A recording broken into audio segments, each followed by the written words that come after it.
Bom, pessoal, vamos lá. Nós agora vamos para a aula 25, tá bom? Aula 25, nós vamos falar das centrais, da central, né? Semprot. Central de Serviços Eletrônicos Compartilhados, guarda isso, central. Semprot, Central Nacional de Protesto. E aí nós temos aí a previsão dela, com uma redação até atualizada, da 14.711. Então, o que é a Semprot, gente? É a Plataforma Nacional Unificada dos Estabelionatos de Protesto. Quais são as finalidades dela? Gente, tudo que temos de ato praticado no cartório fisicamente, nós também o fazemos eletronicamente. Então, receber títulos por meio eletrônico, viabilizar a comunicação eletrônica entre os tabelionatos e os interessados, ou seja, por lá ele faz consulta certidão, ele faz consulta de cancelamento, centraliza lá para os credores as informações sobre protesto e cancelamento. Então, por lá mesmo, o credor, além de apontar o título para protesto, depois ele pode ir lá e naquele já, de forma muito dinâmica, muito fácil, ele já pode chegar, entrar naquele título que ele apresentou e já marcar lá a geração da carta de anuência. Porque, gente, na Semprot, você está dentro de um ambiente eletrônico e com uma assinatura digital. Então, ali, para se utilizar a plataforma, você tem ali o grau de acesso e o grau de acesso para emitir documentação, emitir carta de anuência, você tem que ter o quê? A assinatura eletrônica, né? Você tem que ter ali, ela vai estar confirmada pelo ICP Brasil, tá? Tem todo um sistema de segurança. Então, o que eu posso fazer para a Semprot? Guarda isso para ficar fácil na prova. Tudo que eu posso fazer fisicamente, eu posso fazer eletronicamente. Posso, então, solicitar certidão, fornecer certidão, o usuário pode solicitar certidão e eu posso fornecer certidão para ele. Ele pode requerer apontamento de título e eu posso apontar o título, protocolizar o título que ele enviou. Ele pode anexar, por exemplo, até mesmo se ele quiser me enviar imagens e tal do título com requerimento, ele pode enviar. Então é tudo feito por ali. Ah, ele quer emitir uma carta de anuência, ele pode emitir por ali. Ou seja, tudo ele pode fazer ali pela central de protesto. Ela foi estruturada para dar o atendimento realmente virtual para todos os usuários. E o interessante, ela é uma central nacional. Então, o credor ele lida ao mesmo tempo com todos os cartórios de protesto do Brasil. Por quê? Porque é uma central obrigatória. Todo estabelecido de protesto tem que participar, tem que estar inscrito, tem que atualizar, tem que alimentar essa plataforma. Outra coisa, diariamente os arquivos de movimentação do cartório são gerados e alimentado na plataforma. Então a plataforma ela tem alimentação diária de todos os cancelamentos, de todos os apontamentos, de todos os protestos realizados, de todos os cancelamentos. Essa alimentação ela é diária na plataforma. Além disso, o edital de convocação daqueles devedores que não foram localizados é também feito por essa plataforma. Então você vai lá, qualquer usuário pode ir lá acessar e verificar os editais no Brasil inteiro. No Brasil inteiro, os editais convocando a pessoa para ir lá. Então você vai olhar sempre a sua comarca, né? Vai puxar pelo seu nome, pelo seu CPF, e você vai ver se tem algum edital de convocação para comparecer ao cartório de protesto, para pagar algum título, ou tomar conhecimento de que o título foi apontado um título contra aquele CPF ou contra você, tá? Ou sua empresa. E a consulta, assim, ela é feita para você consultar protesto, você pode consultar qualquer CPF, qualquer CNPJ pelo teu login. Agora, para essas práticas de atos, você vai fazer dentro do teu ambiente de usuário e aí você só vai fazer para você, só consegue fazer em relação a você, por exemplo, a carta de anuência de títulos que você apresentou, né, que você acreditou, mas a funcionalidade é total. Tá? Outra coisa, o exercício da solução negocial prévia via Semprot já foi regulamentado pela própria lei e já trouxe. Então, assim, a proposta de solução negocial prévia pode ser encaminhada antes do protesto com prazo de até 30 dias para a resposta do devedor. Caso frustrado, converte-se automaticamente o protesto. Já vamos guardando aqui. O que é SNP? É solução negocial prévia que vai cair na sua prova. O que é a solução negocial prévia? É um pré-protesto, é uma pré-negociação antes que o protesto aconteça. Então, Como o prazo do protesto ele é muito exíguo, é o trido legal, guarda isso, trido legal, protesto em 3 dias. A partir de quando, professor? A partir da protocolização. Mas eu incluo a protocolização? Não, você vai excluir o dia da protocolização e contar a partir do próximo dia útil. Por que eu estou batendo isso aqui? Porque vai cair essa continha para você fazer lá na tua prova. Não tenha dúvida. Ele vai te dar um caso concreto, vai dizer o dia que foi apresentado, o dia que foi protocolizado, o dia que foi protestado e vai dizer, houve um vício, protestou fora da data, alguma coisa nesse sentido. Violou o trido legal. Por quê? Isso aí é cobrado em prova. Guarda isso, tá? Isso aí é natural ser cobrado em prova, porque não é decoreba. Isso na verdade, não é aquela coisa de decorar o artigo da lei, de decorar uma data, esse prazo, ele é a essência do protesto. Então, o trido legal é a dinâmica de funcionalidade do protesto. Por quê? Porque ele é um processo exíguo, um procedimento exíguo. E os 3 dias não é após a intimação. Depois que a pessoa é intimada, ela tem 3 dias para pagar? Não. O trido legal é da protocolização. Então, não importa a data que ela é intimada, ela tem que intimar dentro do trido legal. Não importa a data. Então, se você olhar lá uma historinha que a pessoa foi protocolizada tal dia e a pessoa foi intimada tal dia, e aí ele vai te dar a opção na resposta, e aí o protesto diz que vai ser realizado em 3 dias. Qual é aí vai botar as opções. Qual é a data que esse protesto tem que ser realizado? Vai botar 3 dias após a intimação. Está errado. Após a protocolização e excluindo o dia da protocolização, tá bom? Guarda isso, porque eu estou batendo nisso, porque eu sei que isso vai cair em prova. E aí, gente, o que é a SNP? A solução negocial prévia, ela é a possibilidade, como esse prazo é exíguo, para facilitar a possibilidade de recebimento dessa dívida, que muitas vezes a pessoa já recebe um dia antes de pagar. Professora, ela pode receber um dia antes de pagar? Pode. Está dentro do trido legal? Tá. Ela recebeu na véspera? Pode. Ela recebeu no dia de protestar. Ela pode ser protestada naquele dia? Não. Aí prorroga. São exceções de prorrogabilidade. Ela sempre vai ter 24 horas a mais após a intimação. Então guarda isso também na historinha. Digamos que lá na historinha vem dizendo que ela foi prorrogada. Ela diz lá que ela só foi intimada tal dia, ou seja, depois. Você tem que fazer essa continha. Depois do prazo para protestar. Foi depois, ou foi no dia. Qual a data que deve realizar o protesto? Você vai botar 24 horas depois. Ok? É D mais 1. Guarda isso. D mais 1. É o dia mais 1. A partir da intimação, um dia, se já tiver vencido. Agora, digamos, protocolizou hoje. No primeiro dia, não contando o dia do protocolo, já no primeiro dia, a pessoa é intimada. Ela tem 24 horas para pagar? Não. Aí ela vai ter o prazo, que é o prazo da intimação, tá? É o prazo final do protesto. Legal? Mas guarde, o tabelião tem apenas 3 dias úteis, outra dia, não é dias corridos. Cuidado que eles também botam historinha pegando final de semana. Final de semana, um feriado. Você tem que calcular como? Dias úteis, não dias corridos, 3 dias úteis. Então, o que é a solução negocial prévia? Já que são 3 dias só, vamos dar mais tempo para esse pessoal. A gente não vai mudar a lei vai continuar com esse prazo exíguo. Mas vamos criar aqui uma possibilidade de negociação prévia antes do protesto? Vamos. E aí foi criado isso. A solução negocial prévia foi isso. É uma oportunidade do devedor e credor negociarem antes de se realizar o procedimento de protesto. Então, a solução negocial prévia é um procedimento pré-procedimento, é um procedimento prévio ao procedimento de protesto. Só que guarde, ele está conectado. Cuidado que o examinador talvez tente pegar isso. Ele está conectado. Como assim, professor? Ele é um ato só. Uma vez apresentado um título com a solicitação da solução negocial prévia, em havendo frustração dessa negociação, automaticamente se converte em procedimento de protesto.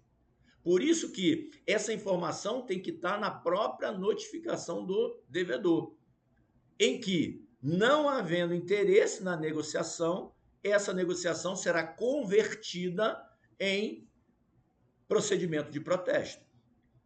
Por que isso é importante, professor? Porque eu não preciso fazer, por exemplo, novas diligências.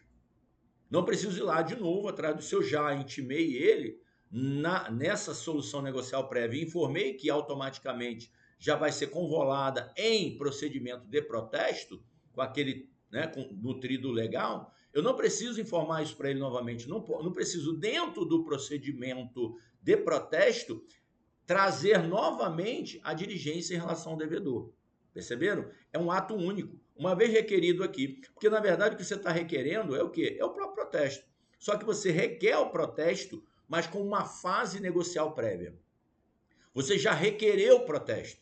Só que ele, antes de ser submetido ao trido legal para pagamento, ele vai passar por uma fase negocial. Aí essa fase negocial, se ali já for pago, se ali já for houver desistência do próprio credor, se ali houver uma sustação e tudo mais, para por ali mesmo. Você não entra no procedimento do trido legal para protesto.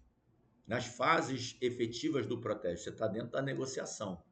Mas o protesto começou com uma fase prévia. Então, é um ato só, tá, gente?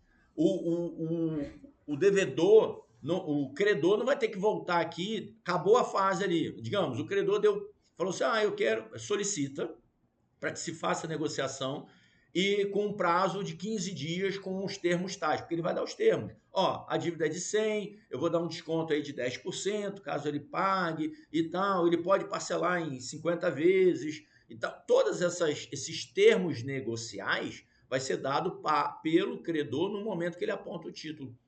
Isso vai ser o quê? Transacionado pelo tabelião. O tabelião vai fazer o quê? Vai ser o auxiliar, o intermediador dessa transação, que na verdade está tendo aí uma transação, com os termos previamente estabelecidos. Os termos serão encaminhados ao devedor, e o devedor, tendo interesse, ele pode então aderir a essa negociação. Caso ele não adira a essa negociação, automaticamente vai ser convolado no trido legal, ele não será intimado novamente e vai ser o título protestado, perceberam? O título vai ser protestado.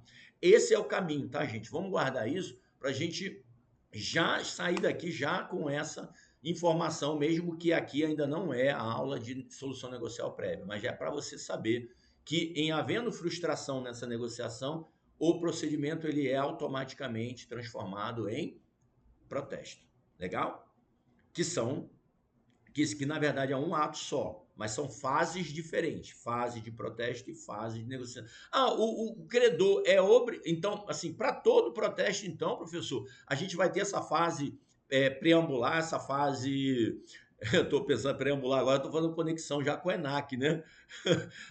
O ENAC, para você fazer a prova de cartório nos estados, você obrigatoriamente tem que fazer essa fase preambular. E para o protesto, você obrigatoriamente tem que fazer a fase da solução negocial prévia, tem que ter essa negociação prévia antes, obrigatoriamente antes do protesto? Não. Isso é uma escolha do credor. O credor pode entender que há a possibilidade de negociar. Isso é facultativo, guarda isso, não é obrigatório. O ENAC é obrigatório. Para quem vai fazer provimento e remoção, é obrigatório. Mas a solução negocial prévia, não. É uma fase preambular facultativa. O credor que vai decidir, quero ou não quero, quero ou não quero. Quero.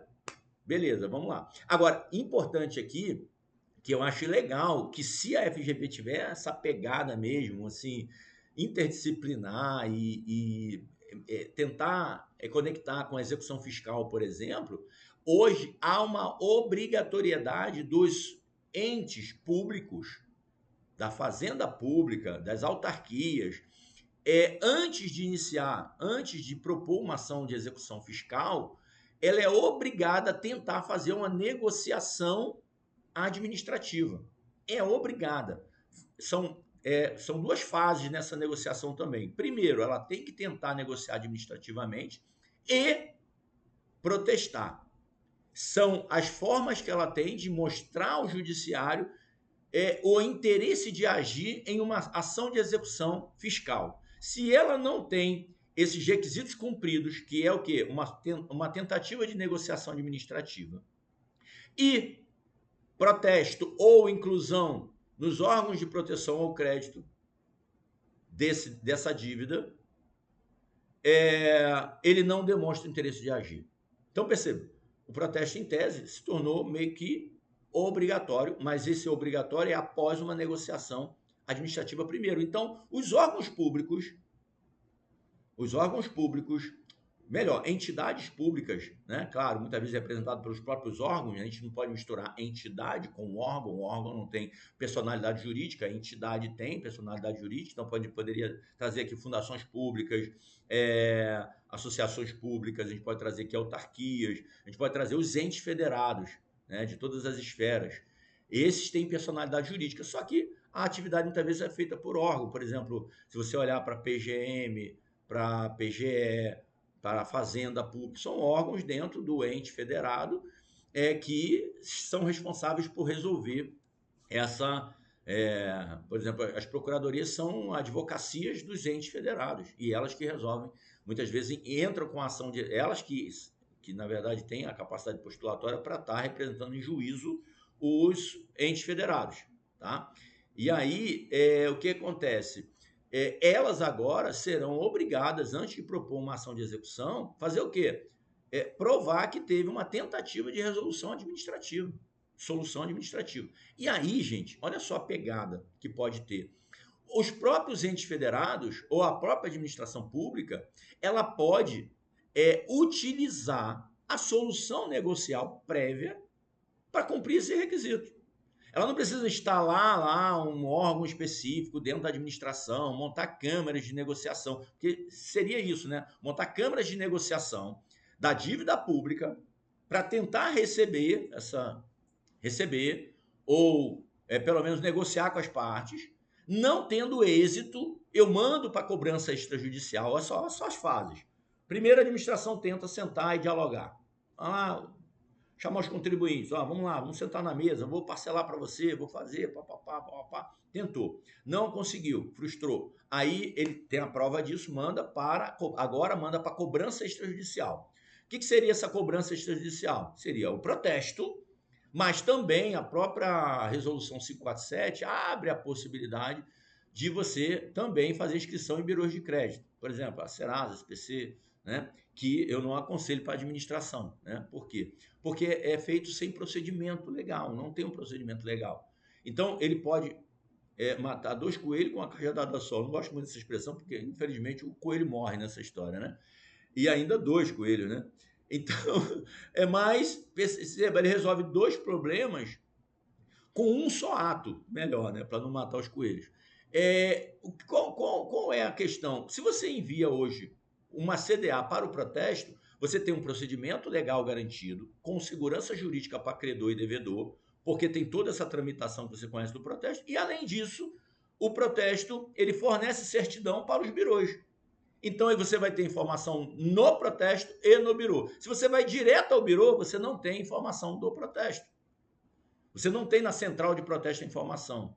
E você vai direto no birô e sem segurança jurídica, porque a pessoa não foi notificada, ela não foi, não teve uma intimação, ela não teve a oportunidade de se defender, de repente afastar o protesto com pagamento, com uma sustação judicial, ou então ir no próprio credor informando, não, eu já te paguei, está aqui o comprovante. Então, assim, perceba que hoje a administração pública pode utilizar essa ferramenta já para matar esse passo a passo.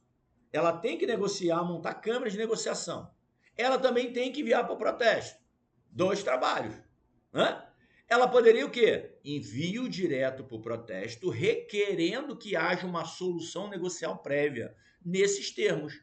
Quem é que vai fazer todo o trabalho? O cartório de protesto. O cartório de protesto, então, vai receber a CDA, vai intimar a pessoa para que ela apresente o desejo ou não de negociar. Entenda esse desejo de negociar, ela vai fazer isso direto com o cartório de protesto, nos termos que a administração forneceu, né? Então, assim, como parcelado em 5 vezes, 10 vezes, desse jeito, daquele jeito. Aceitou. Morreu ali, nem entrou na fase do protesto. Acabou. Não morreu ali, a pessoa não negociou, foi intimada, não se pronunciou. É convolado em protesto. E o título é protestado. Ou seja, A administração vai ter a prova, porque aí no instrumento de protesto vai ter toda essa prova. Vai ter a prova de que primeiro foi feita uma tentativa de negociação, que foi frustrada, e depois foi feito protesto, ou seja, ela cumpriu dois requisitos para comprovação do interesse de agir, e aí sim, então, ela pode entrar com uma ação de execução fiscal sem risco de ter a extinção decretada por falta da comprovação do interesse de agir. Perceberam? Eu dei uma batida aqui para a gente entender bem essa parte. É importante você levar isso para a prova, tá, gente? Regulação feita lá pelo provimento 149, né? Então a gente tem gente um caderno específico de centrais. Então a Semprot já está falando lá. Aqui eu estou só mesmo passando com vocês no material para dar uma reforçada, mas nessas centrais eu vou pegar lá e vou gravar essa aula ainda, tá? Que são das centrais, falando de todas as centrais. Publicidade no protesto, tá?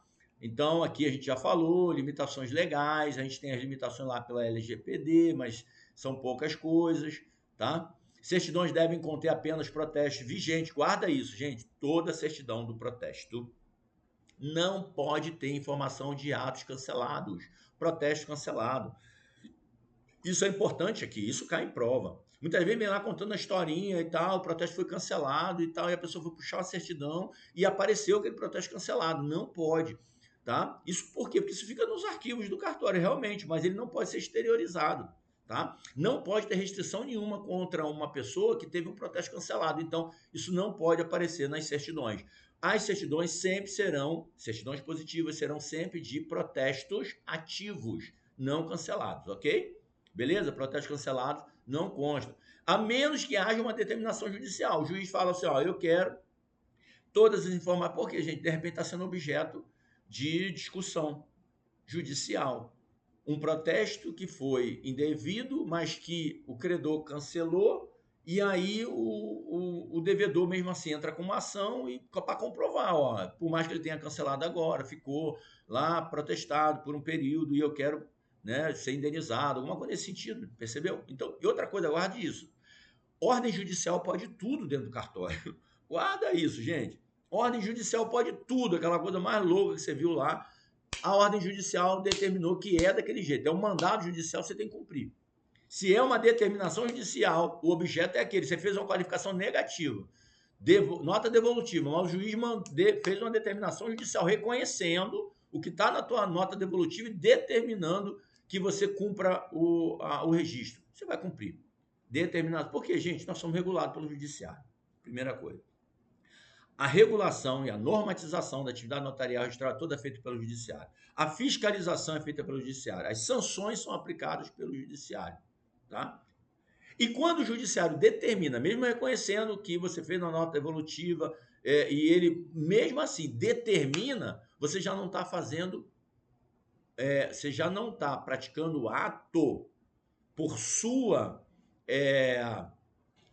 ali por sua autonomia de qualificação registral. Não é você que está qualificando, tanto que você qualificou negativamente. Você está fazendo por determinação judicial. E mandado judicial você cumpre. Quem é que vai responder por aquele registro? É o juiz. Posteriormente, no futuro, se houver nulidade, responsabilidade e tudo mais, quem vai responder? O juiz. Tá bom? É ele, porque quando você registrar, inclusive, você vai colocar isso, que está sendo registrado por determinação judicial, nos termos tal, determinação tal, número do processo tal, número do magistrado tal. Por quê? Porque ele está se responsabilizando por aquele ato. Tá? Inverteu a responsabilidade, ok? Você sai da sua. A pedido expresso do devedor, o devedor também, gente, ele pode, porque de repente ele quer entrar com a ação e ele, pessoalmente, quer buscar todos os dados sensíveis. Guarda isso, gente. Dados sensíveis, dados que, em regra, não pode sair do tabelionato papapá. Quem é que pode tirar? O próprio interessado, a pessoa. E determinação judicial. Guarda isso, porque isso é uma regra meio que geral dentro do sistema. Caiu uma questão, você ficou na dúvida, você vai por esse caminho, tá? Se pode, não pode, vai por esse caminho. É o próprio devedor? Sim. Ah, mas é o ascendente, é o irmão, é o tio, é o pai, a mãe? Não, não. Ninguém. É o devedor. Ah, mas ele é ascendente, ascendente? Não, o devedor. Tá bom? A menos que seja o devedor ali, a pessoa que está, né, no devedor, mas a pessoa que está no objeto do título, ele é menor, e ele está sendo representado, ou seja, é o pai e a mãe representando ou assistindo o menor. Aí é diferente, tá? Porque aí você tem os poderes de representação de assistência. Vedação importante, é vedado fornecer certidões em forma de listagem ampla, salvo para entidades com autorização legal, as instituições financeiras, tá? Então, também as certidões, ela é feita por pessoa, por requerente, o interessado. Eu não posso fazer aqui uma certidão de todos os protestos que eu tenho para um requerente qualquer que chegar aqui. Não. Só quando houver autorização legal para isso. Violação do caráter sigiloso implica sanções disciplinares, responsabilidade civil. O tabelião deve zelar sempre, né, pelo controle do acesso dos dados, tratamento, né, conforme a LGPD. Tem um módulo específico da LGPD que a gente vai fazer nas aulas especiais do Código Nacional, nosso Código Nacional. Certidão de informações do protesto, tá? Como eu falei aqui. A certidão, gente, como é que ela pode ser emitida? A certidão de protesto ele pode ser específico, quando se conhece o título ou a pessoa, né? Digamos assim, a pessoa quer, eu quero uma certidão específica do protesto tal. Pode ser? Pode. Eu quero uma certidão negativa. Pode. Eu quero a certidão de todos os protestos que estão no meu nome. Sim. Mas na certidão você sempre vai especificar isso, tá? Beleza? Eu quero uma certidão de imagem, né? De ter o teor de um determinado documento. Sim, tudo que está arquivado hoje na serventia e que não... claro que aí quem está solicitando você tem que analisar, mas pode ser fornecida a certidão, porque, gente, é um assento público, né? Só que a gente está regido pela publicidade, só que é uma publicidade qualificada, que a gente também pode chamar de mitigada. Mitigada, por quê? E passiva. Guarda que a nossa publicidade é uma publicidade passiva e não ativa como a da administração. A administração pública é ativa. Ela pratica o ato, publica. A gente pratica o ato e guarda. É assim. Administração pública. Publicidade. Os princípios constitucionais da administração pública rege a atividade notarial registral? Sim. O LIMP. Legalidade, pessoalidade, moralidade, publicidade, eficiência. A publicidade é igualzinha. Publicidade da administração pública é igual à publicidade da atividade notarial registral? Não, não, não, não. Por quê? A publicidade da administração pública, princípios, sim, são iguais, mas com peculiaridades distintas, tá? Peculiaridades. Quais são as peculiaridades da publicidade da administração pública? Ativa. Publicidade da atividade notarial registral? Passiva. Professor, passiva? Exceto alguns atos, outros, por exemplo, o edital o edital, quando você tem frustrada uma intimação, você faz por edital. Essa é uma publicidade ativa, né? Você publica. Mas, em tese, qual é a regra da publicidade na atividade notarial registral? Passiva. O que é passiva? Na administração pública, você faz a publicidade, você pratica o ato e publica. Na atividade notarial, você pratica o ato e guarda nos seus livros, que tem acesso público, tá?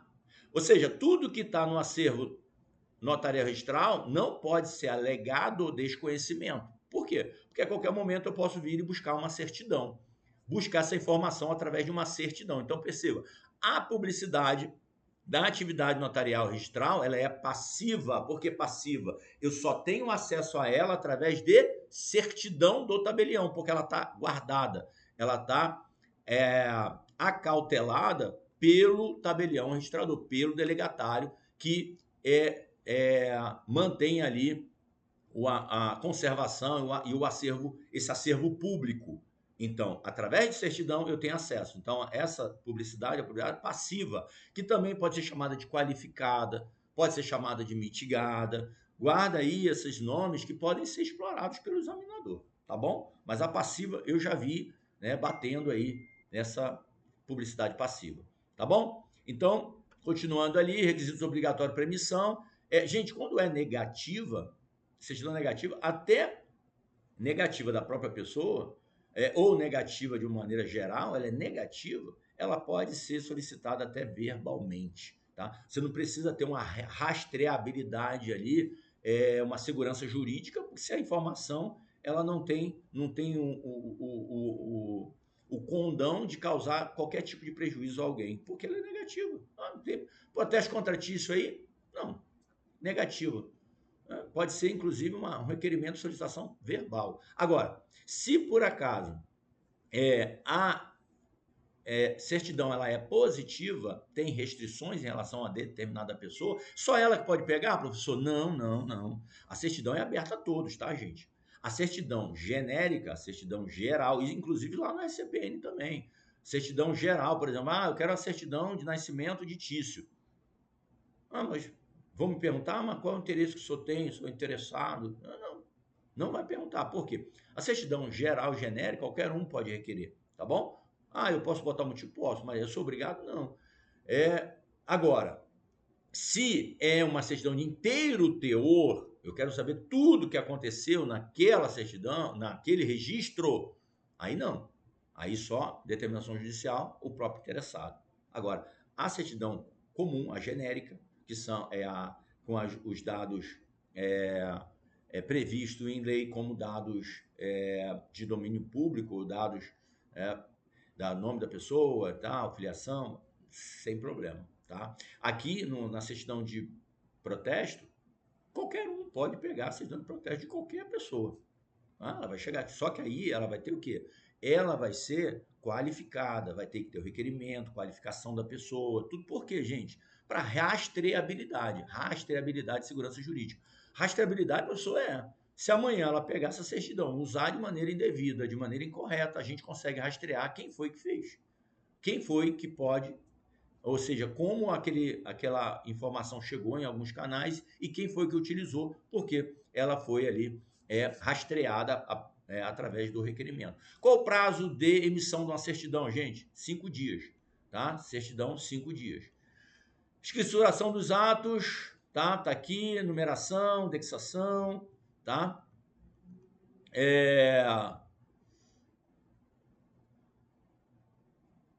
Imagem eletrônica, microfilmagem, sistema digital. Gente, hoje no cartório tudo é digitalizado, tá? Tudo é digitalizado. E aí a gente tem aqui, né, na questão da conservação dos documentos, por exemplo, o livro protocolo, 3 anos, o livro de protesto, 10 anos, mas são livros que têm que ficar guardados por esse período. Toda a documentação hoje dentro da atividade notarial registral, mas no cartório de protesto principalmente, ela deve ser digitalizada. Ela vai estar sempre em acervo eletrônico. A gente vai falar das centrais e lá nas centrais a gente vai poder aprofundar um pouco mais isso, tá bom? A desjudicialização em CNP, a renegociação, aqui a gente também fala, CNP já falei, né? Desjudicialização, gente, tudo que a gente está falando aqui, né, solução negocial prévia, a possibilidade de renegociação pós-protesto, que também tem aqui, que a gente chama da medida de quitação ou renegociação, também é uma possibilidade. Então, o protesto hoje tem a possibilidade de pagamento antes do protesto, numa solução negocial prévia, numa negociação, uma fase negocial que pode ser requerida pelo apresentante. Ele pode pagar no período do protesto, então nessa fase ele pode pagar, nessa fase do protesto ele pode pagar, quando é convolado em protesto, e pós-protesto, professor, pode pagar? Pode. Ele pode pagar também pós-protesto. E já está protestado, sim. Mas se o credor der essa autorização para o cartório, o tabelionato, ele pode então vir e fazer a renegociação ou pagamento ou a quitação no próprio cartório, desde que haja uma autorização do credor. Aqui no cartório eu faço mais. Eu faço hoje aqui na faixa de 25, a média, né? De 20 a 30 pagamentos pós-protestos nessa renegociação diariamente, tá? É um instituto bem utilizado aqui, principalmente da prefeitura. Por exemplo, o balcão da prefeitura passou para o cartão de protesto. Porque chega lá, o título já está protestado, né? Já está em protesto. Pode pagar diretamente no protesto, porque você já faz o cancelamento do protesto na hora. A pessoa já sai daqui com a vida dela resolvida. Ela não precisa. Porque se ela paga lá na administração pública, ela paga lá. Paga lá não, né? Porque nem a administração recebe. Ela vai gerar a guia, a pessoa vai ao banco ou vai pagar no aplicativo. Depois que pagar, ela tem que confirmar lá na administração que pagou, a administração confirma, emite para ela a carta de anuência, aí ela vem ao cartório com a carta de anuência para fazer o cancelamento. Perceba, isso hoje aqui não é necessário. Todo credor que quiser deixar automatizado aqui, com autorização, para que pague tudo aqui no cartório, não precisa ser feito peteca, da pessoa ir lá, tem que pagar, pegar a carta de anuência, vir aqui, montar o processo de cancelamento. Não, se ele vem direto aqui e já paga direto, pós-protesto aqui, o caminho é invertido. A gente já faz aqui todo o processo de cancelamento dele, faz tudo, já recolhe o valor o próprio cartório se responsabiliza por fazer o repasse para a prefeitura daquele valor que foi pago de forma atualizada. Claro, aí você tem que ter, pós-protesto, você tem que ter um sistema de conexão com o credor. Você liga para o credor deixa um canal disponibilizado aqui, a gente acessa direto às plataformas institucionais. Por exemplo, a gente vai direto no portal já tem uma conexão direto com a Procuradoria-Geral do Estado, então a gente entra lá, puxa já a dívida atualizada, se tiver negociação, possibilidade de negociação ou não. Na prefeitura, a mesma coisa, a gente vai lá e puxa a dívida atualizada, para ver se a pessoa vai pagar ali daquele jeito, ou se há possibilidade de negociação e pagamento de outra forma. Então, assim, isso tudo é pós-protesto. Então, você tem que ter um canal direto, ou então ter uma forma objetiva. Aqui também, com alguns conveniados, empresas conveniadas locais, a gente tem uma forma objetiva. Qual é a forma objetiva? A gente faz a atualização monetária. Eles autorizam receber pós-protesto, e dependendo do tempo, já tem 2 anos, 3 anos, eles autorizam fazer esse recebimento aqui, desde que seja feita a atualização monetária conforme o site do tribunal. E aí a gente faz a atualização, chega ao valor, o devedor tem interesse em negociar, aquele valor? Tem, a gente já recebe. Não tem, eu queria tentar melhorar. Preciso de uma proposta. A gente manda a proposta, se for o caso, manda a proposta para o credor, se o credor tem interesse de receber daquela forma. E aí a gente também facilita aqui. Qual é a facilidade, gente, que a gente também traz? A possibilidade de parcelar no cartão. Pode aqui, por exemplo, no cartório eu consigo parcelar a dívida em até 24 vezes. Não só as custas do cartório, mas a dívida como um todo parcelada em até 24 vezes por cartão de crédito. Então são possibilidades de renegociação. Isso você vai ver lá no Código Nacional de Normas, a possibilidade do tabelião fornecer essa facilitação do pagamento. E o que é isso, gente? Buscar o quê? Buscar mitigar conflito, buscar resolver, melhorar o acesso ao pagamento do devedor à dívida. Então, você tem que conectar isso com direitos fundamentais, tá? Direitos fundamentais, a possibilidade aí de estar facilitando a vida do devedor, né? Como um todo. Bom, então aqui a solução negocial prévia, né? A gente já tem um tema específico sobre isso. Bem dizer, é isso aqui para essa aula de hoje, aula 25. Tá, gente? Então, a gente volta aí com a aula 26, já, né? Tô aqui com batidão só de gravação de aula hoje, tá bom? Beijo no coração de vocês.